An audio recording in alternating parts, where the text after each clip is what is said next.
We are adventurous spirits. Please join us on our trip to Madagascar, the world's fourth largest island, to search for the elusive lemur.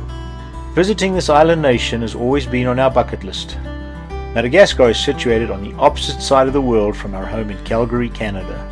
Having developed in isolation, it is famed for its unique wildlife and is therefore considered to be a biological hotspot. Finally, we're on the last leg of our long flight from Canada, cruising above the Mozambique Channel. After about an hour, the west coast of Madagascar comes into view, and from 30,000 feet, the island appears to be treeless and the rivers run red. As we descend, I see that most of the land here has been cleared for cultivation. Is Madagascar still a tropical paradise? Arriving in Antananarivo, Madagascar's capital, we find ourselves in a world very different from the sterile Canadian cities we are used to. Pumpkins and sweet potatoes and cassava. All these Chinese leeches. Chinese leeches, yeah. Never tried one. Being from Africa originally, the familiar smells, sights, sounds, hustle and bustle quickly flood our senses, and we are transported back to our childhood. We break out into wide smiles. They're all carrying flags because of Independence Day on 26th of June. Once we get a closer look at the city and witness the extreme poverty, it is clear that Madagascar has many of the issues plaguing large African cities. The carefully massaged tropical paradise image is not evident here. Maybe it is different in the countryside. We plan a route which will take us to the southern and western portions of the island. Whilst our primary objective is searching out lemurs, we're also keen to discover more about the people that these elusive creatures share their island with. Our first stop on this quest is the historical Abu Himanga Palace, an hour's drive northwest of the capital Antananarivo.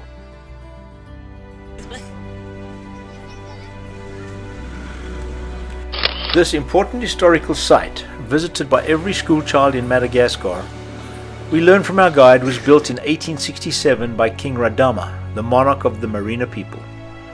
They are of a mixed origin, having migrated from the East Indies, the Arabian Peninsula and Africa. From his highland palace, King Radama helped unite the island under his rule.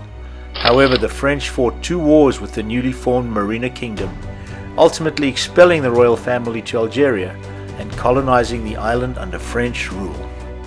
The menacing shadow of colonialism stretches far and wide.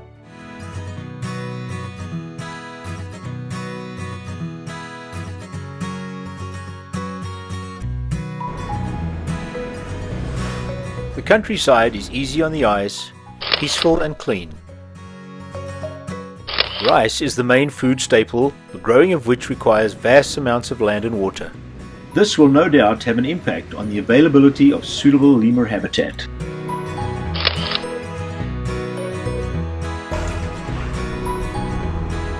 After a few hours of driving, we reach the town of Ansirabe, which is renowned for its skilled wood carvers.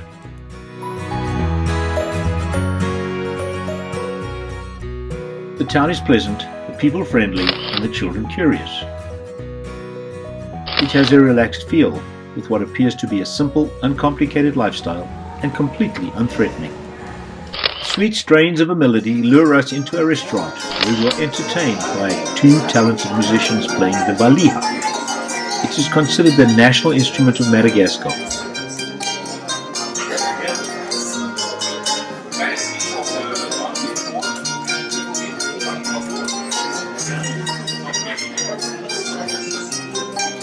Exploring beyond the main thoroughfares, we get a glimpse of the harsh living conditions endured by the local population. We are up early the following misty tropical morning and head south off the beaten track, searching for the village of Antuetra, home of the Zafimaniri tribe.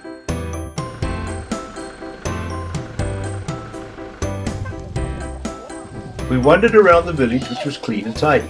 The children were completely unconcerned with our presence and played happily around us. The children are playing.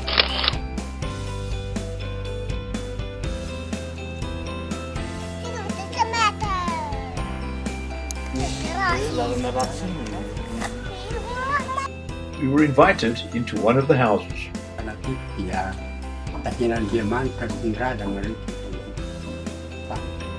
Okay, he's the chief of the village. He's very glad to meet you, to see you. Can visit his village. Beside, welcome. Thank you. Thank you. Merci, merci. For one family. Timber is harvested from the surrounding forest, shaped and used to construct their houses, which are assembled without the use of any nails or adhesives.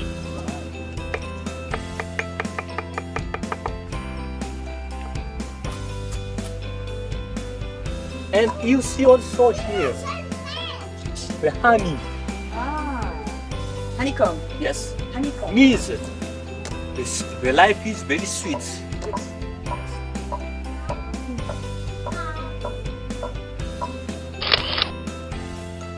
Unfortunately, due to deforestation, climate change, the once abundant forest growth is shrinking to the point where wood will no longer be freely available to the Zafimaneri people.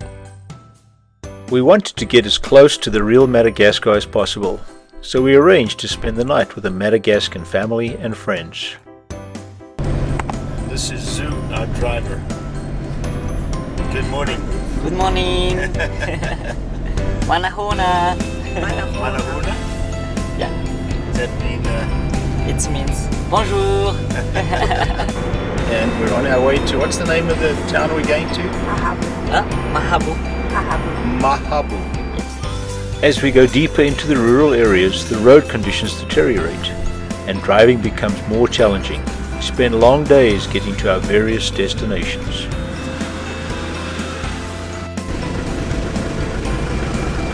Finally, we reach the village of Mahabu. Salamat sir. Yeah. Hello. Akan na rin sita. Isan lalan. Ito po si Tim Latsak makanan. Ayong bangkilo.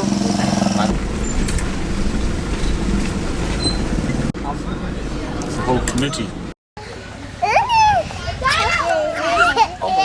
We come from Canada, and we're very happy to be here, and we thank you for your hospitality.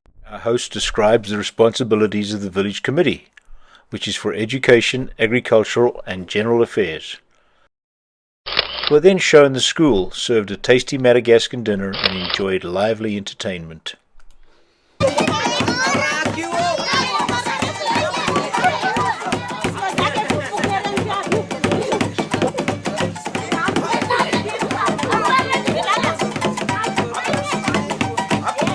Our sleeping quarters are simple but clean, and the toilet facilities very basic but adequate.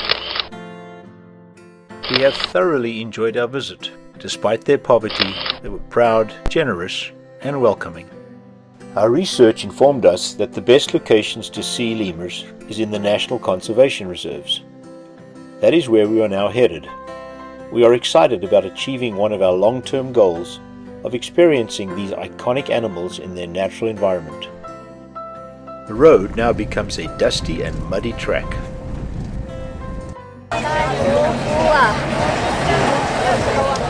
These ferry crossings are busy trading and transport hubs, where we get a glimpse of how average Madagascans obtain their daily provisions. So heavy. Where's the weight? Put the 250 kilogram. What takes two of us to lift, this fellow makes light work of.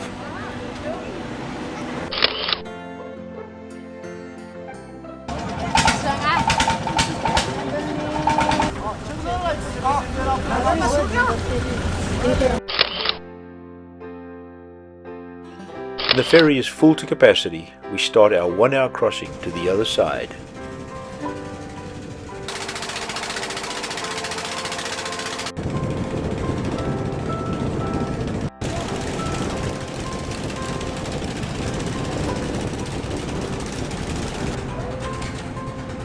We slow down and gently coast into the landing area, where the chaotic unloading takes place, and we continue northwards towards the Tsingis.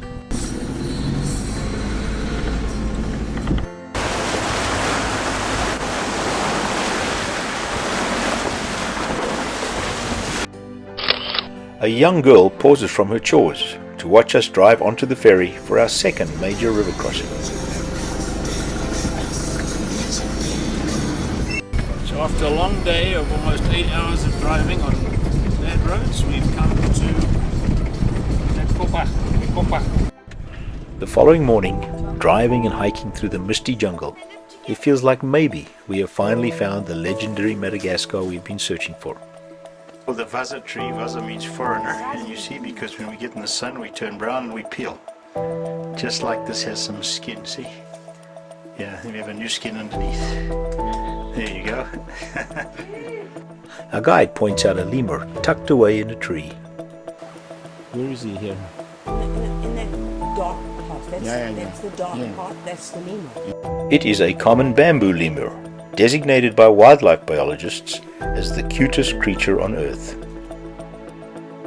Hoping to see more lemurs, we enter into the weird and mysterious Tsingis. My love for Earth history, as recorded in the rock record, began over 50 years ago, and I have been fortunate enough to turn that attraction into a full-time geological exploration career. I've dragged Janet to many remote locations around the world to see firsthand nature's extraordinary creations. The Tsingis of Madagascar was another I could now tick the box for. The word Tsingi is indigenous to the Malagasy language. The word can be translated into English as where one cannot walk barefoot.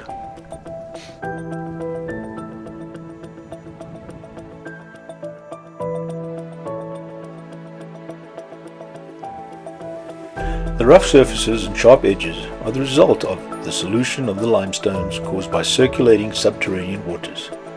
Perhaps it's more fun to think of these wonderful shapes and narrow alleyways as the work of a long-gone mystical kingdom and its inhabitants. This is a piece of erosion which looks like a crocodile.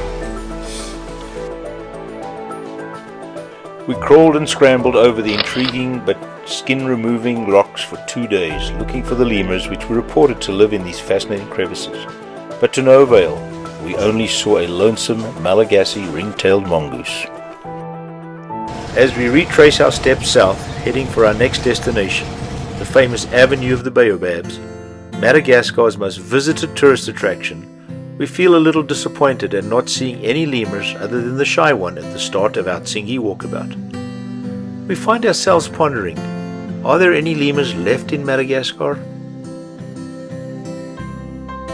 After a long day of driving over rough dirt roads, we finally make it to the Avenue of the Baobabs just before sunset, which is the best time to take in the ancient splendor of these fascinating and unusual trees.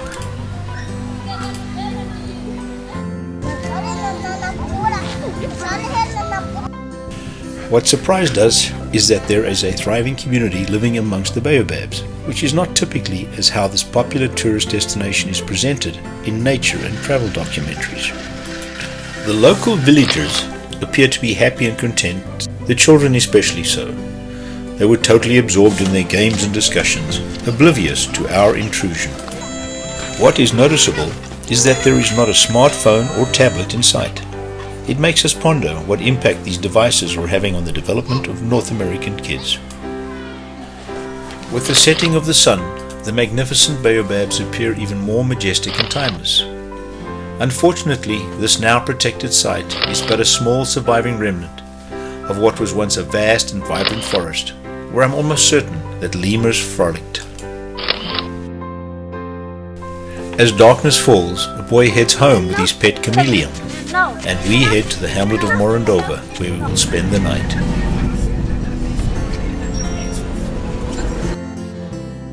Due to unseasonably high water levels along the coast, we are forced to head back inland to Ansirabi,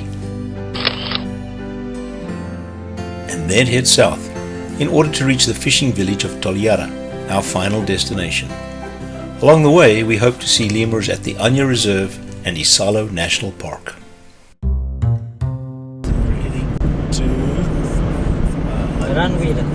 Rangwira to the Anja community.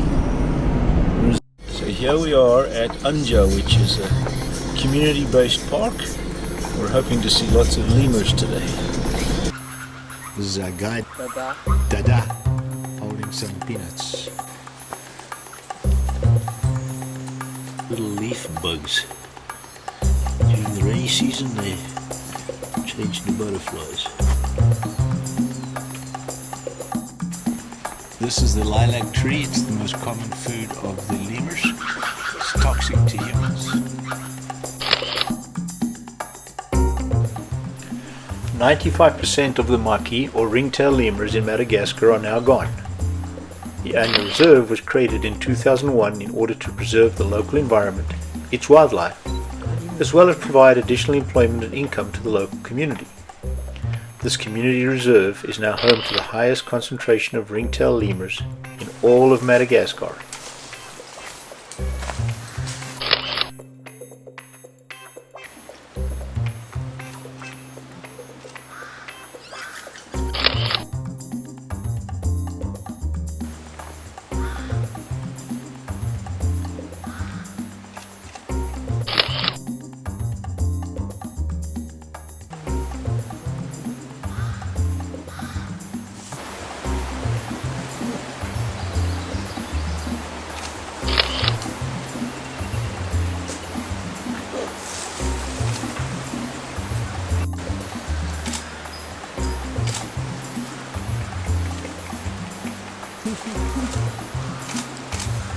I picked up this behavior. Well, they pick up their hind legs and they rub their genitalia or something on the branch. I think it must be morphine. I filmed it twice.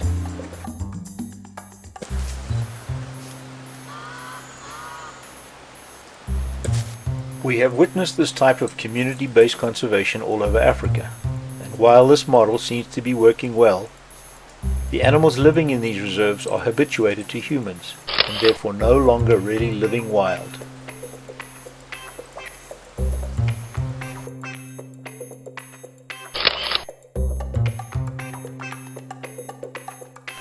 Our final opportunity to see lemurs in the wild was in the Isalo National Park. This park, which apparently is Madagascar's most visited, is home to 7 species of lemurs. It's called Isalo, huh? Isalo, yes. Isalo Park. What does Isalo mean? Isalo is name of the plant in the park.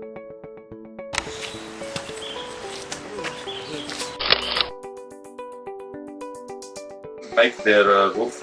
On the fruit. Oh, that's what they make the roof from. Yeah.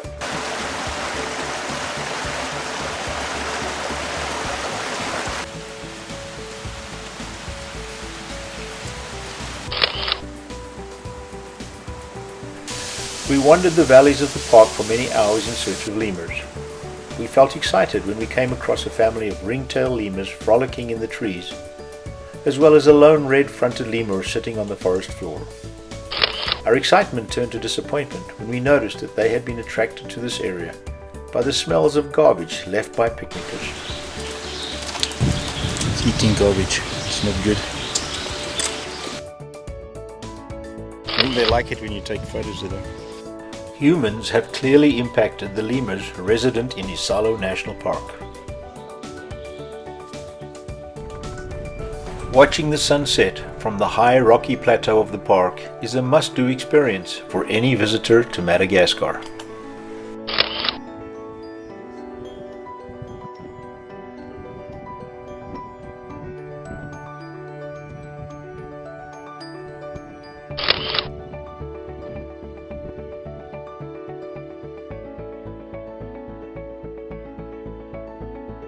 After long days of bone-jarring driving, we are more than ready to embrace our inner tourist by relaxing for a few days in the coastal village of Ifati, which lies about 40 kilometers north of the town of Toliara.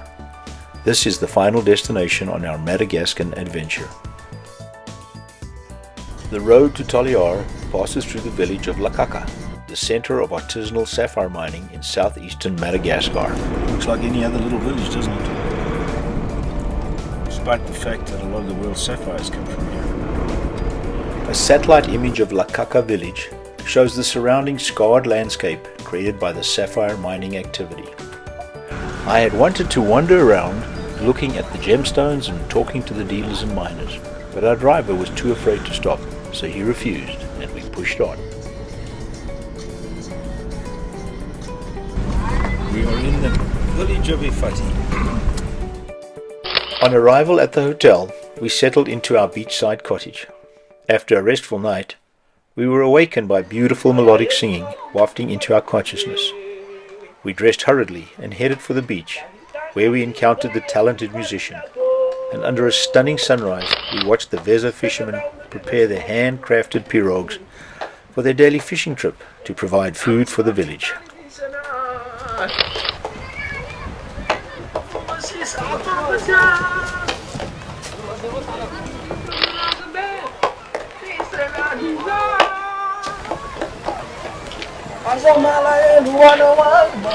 The Vezo have, for the last 2,000 years, relied entirely on fishing in this stretch of the Indian Ocean which separates Madagascar from the African continent.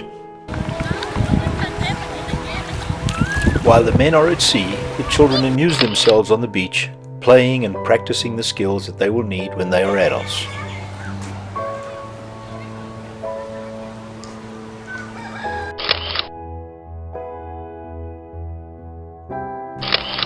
There is an air of excitement when around noon the fishermen start returning to shore.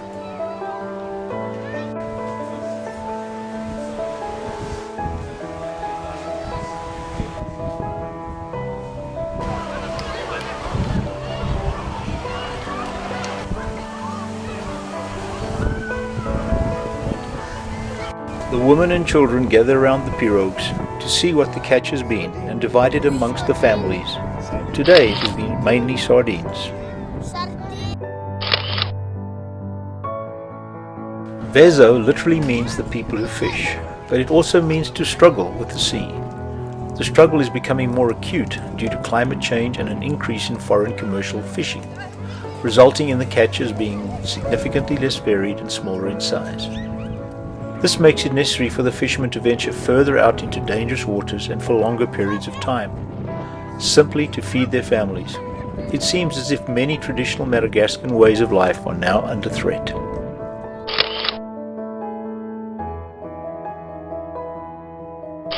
The sun setting in the west over the African continent casts an orange glow and long shadows over the now quiet village as they prepare their evening meal.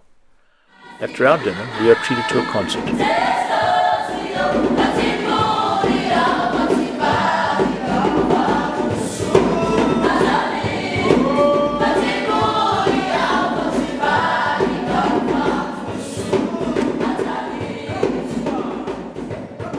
Our Madagascan adventure is drawing to a close. Tomorrow we fly back to Antananarivo, where we will visit a lemur sanctuary before returning to Canada. Our 2-hour flight from Toliara to Antananarivo arrives after dark, and driving from the airport to the hotel, we notice that this city of 1.2 million inhabitants is completely dark, stark evidence of the energy poverty experienced in many parts of Africa. Our search for lemurs ended at Lemurs Park. This 12-acre site, nestled on a bend of the Katsaoka River, is a small botanical garden and lemur reserve located 22 kilometers southwest of the capital of Antananarivo. Most of its 9 lemur species are free-ranging within the park, and it also contains more than 70 of Madagascar's endemic plant species.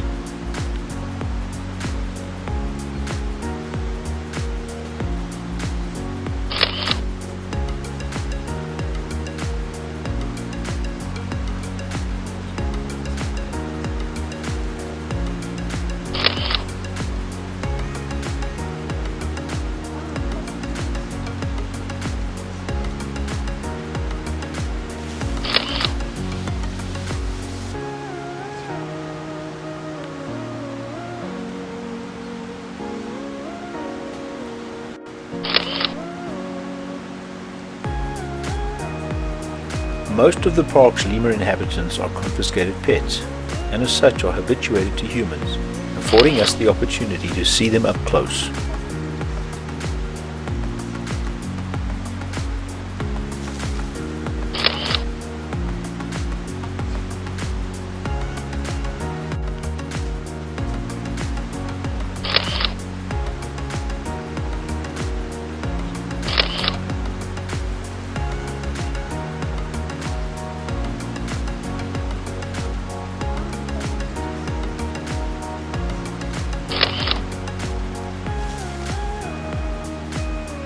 Lemurs have become endangered as a result of deforestation, hunting and climate change.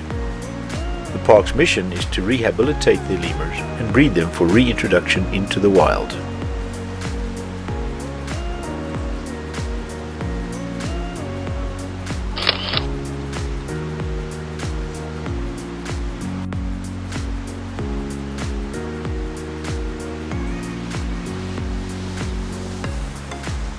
As we leave the lemur park, we notice that it is sponsored by a large multinational oil and gas company. It is ironic that the commodity that is destroying the lemur's habitat is also the one that is funding their rehabilitation. We visit a tea house to take in one more spectacular view of Antananarivo before retiring to our hotel. Outside our window, a local painter is creating a mural of what an idyllic Madagascan village looks like in his mind. Soon it is time to start our flight back to Calgary. At the start of our journey, I had posed the question as to whether Madagascar was still the tropical hotspot as portrayed in travel literature.